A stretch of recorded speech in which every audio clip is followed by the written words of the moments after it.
Hello, everybody. Thank you again for joining me today. All right, so this is kind of fun. I actually had a request to find a recipe, a dupe recipe, what I'm calling a copycat recipe for Sicky's buffalo chicken dip. And I think I got it. Okay, so this is so really quick and easy and delicious. So let's give this a shot. You don't need a lot of stuff even to do this, okay? So it calls for 10 ounces of shredded chicken. Now I am big on getting rotisserie chicken at Sam's Club. They've got them almost all the time, right? And they're like $5. So I can't make chicken for $5 when it comes to that for the time and energy spent, and it's good. I mean, it's really good. So 10 ounces of chicken is what this calls for. And there we are. So I guess the dogs get the rest of that. They'll be so disappointed.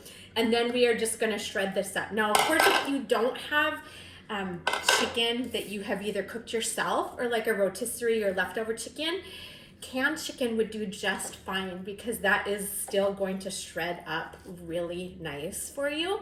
So that's of course kind of the base to this is gonna give it the chunkiness for our dip that we want and give it some nice protein. And since it is called buffalo chicken dip, it's only fitting there's chicken in there, right? Okay, so the next thing now, the creaminess that we want comes from cream cheese. So that we want a full 8-ounce block of cream cheese, and it calls for it to be kind of melted. I won't say melted, it calls for it to be softened in the microwave. Okay, so we are going to go ahead and soften that.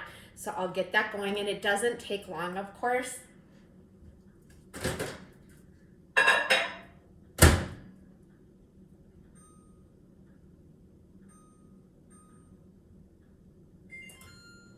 Okay, so we're just gonna give that a couple seconds here just to soften it up so we can stir it up and make it really creamy and smooth, okay?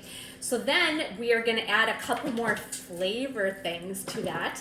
One is gonna be ranch dressing, the other's Frank's hot sauce. And yes, it has to be Frank's, okay?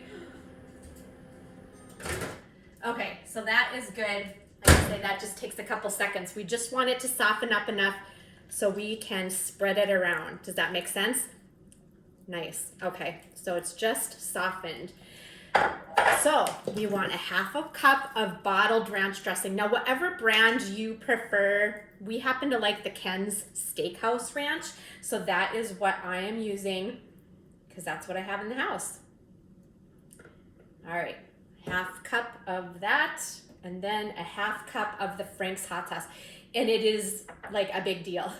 This I would not substitute. I would call this our kicker ingredient. Now, if you are not a really hot and spicy person, I'm sorry for you. You should try to be. I love hot and spicy. I think it's wonderful. Flavor, it's all about flavor, right? So we're gonna add a full half cup of this. But again, if you are not big on the spiciness, you could always cut back a little bit on that too, because it is a cayenne pepper type product, of course. It is going to give you heat and give you spiciness and give you flavor. But the ranch does cool that down, of course, a little bit, so it does cut that.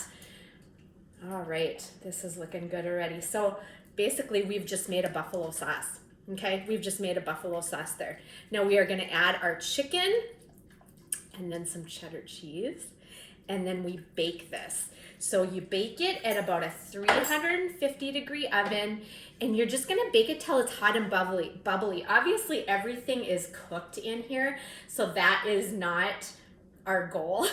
We don't need to cook off raw chicken or anything like that. We just want it hot and bubbly, okay? So we'll add our chicken here, and then we're gonna add some cheddar cheese. All right. So it calls for, I think, a full cup of cheddar cheese. So we'll do 2 of these. Now what I have is the mix. It's like the cheddar Monterey Jack or something like that. So yeah, whatever you have, I think will work fine. In fact, I think if you even wanted to mix this up a little bit, you could even substitute like blue cheese dressing and maybe blue cheese if you're more of a fan on that flavor mix. That would be very interesting to try, and I'd be very curious if somebody were to give that a try and let me know what happens. Okay, so then we just want to move this into a pan, of course, that we can put in the oven. Oven safe pan, okay? So whatever you want to do there. I like these Pyrex ones. We have a ton of them because I store all my leftovers in these, and they've got nice lids. So what is not eaten, we can just put the lid on it, like a Tupperware type plastic lid, and put it in the fridge, and it's ready to reheat then again in the microwave. So that is why I am choosing this one. Don't even need to grease it because it's a lot of fat. In fact, this is a keto friendly recipe. So if that is something that you are into, and there we go. So we're gonna bake this, and lo and behold, I have one done so you can see what it looks like. Let me grab it.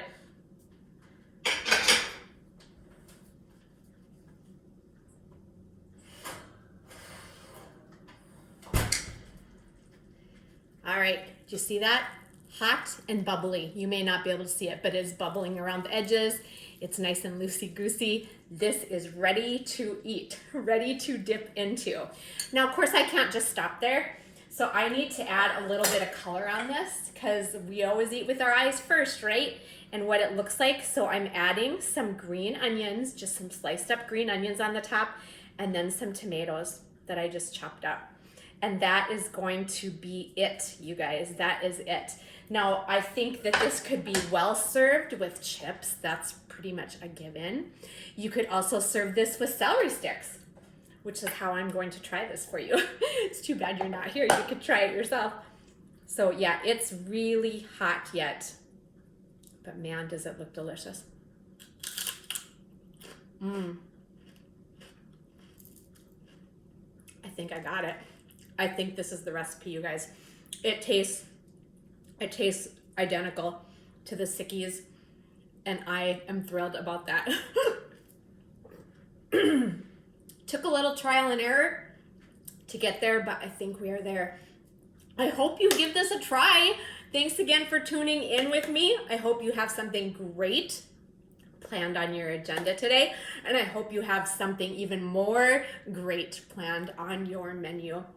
Make it a great day, you guys. Thanks for tuning in.